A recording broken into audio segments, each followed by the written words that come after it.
Psoriasis हा एक त्वचेचा आजार आहे.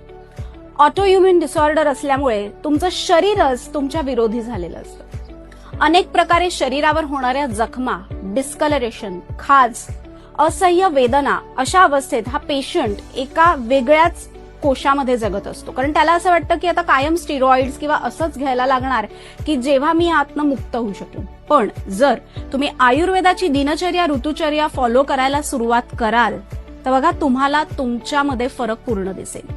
आहार सगळ्यात महत्वाचा आहे. आहारामध्ये तुम्ही काय पदार्थ घेता ह्याला खूप महत्व दिलंय. किटिब कुष्ठ असं ह्याचं वर्णन केलेलं आहे. जर तुम्ही विरुद्ध अन्न घेताय, दूध फळ एकत्र घेताय, चहा चपाती खाताय एकत्र बुडवून, तर ह्यामुळे सुद्धा तुम्हाला असे त्वचा विकार होऊ शकतात. थंड आणि गरम एकत्र घ्यायचं नाही. थंड वेगळं, गरम वेगळं. एकत्र घेताय, विरुद्ध अन्न झालं. तुमच्या शरीराला तुम्ही आठवड्यातनं एकदा तेल लावायलाच हवं. जर तुम्ही तेल लावलं नाहीत तर त्यांनी सुद्धा त्वचेमधला कोरडेपणा वाढू शकतो.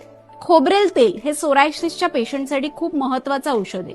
जे जे पॅचेस आहेत तिथे त्यांनी जर कापसाने थोडंसं खोबरेल तेल कोमट करून लावलं तर ते पॅचेस कमी होतात, काळवंडलेपणा कमी होताना दिसून येतो. सोरायसिस हा आजार इतका विचित्र असतो. अनेक पेशंट्स ओपीडी मध्ये येतात तेव्हा ते कंटाळलेले असतात की हे बरं होणार आहे की नाही.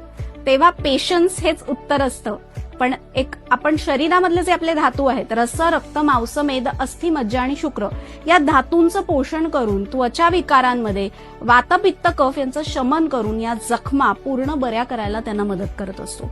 तुम्हालाही असा काही त्रास असेल तर तुम्ही आम्हाला किंवा तुमच्या जवळच्या वैद्यांना सुद्धा तुम्ही क्लिनिकमध्ये व्हिजिट करून त्यांच्याकडनं आयुर्वेदामध्ये यासाठी काय चिकित्सा सांगितलेली आहे याची माहिती मिळवू शकता.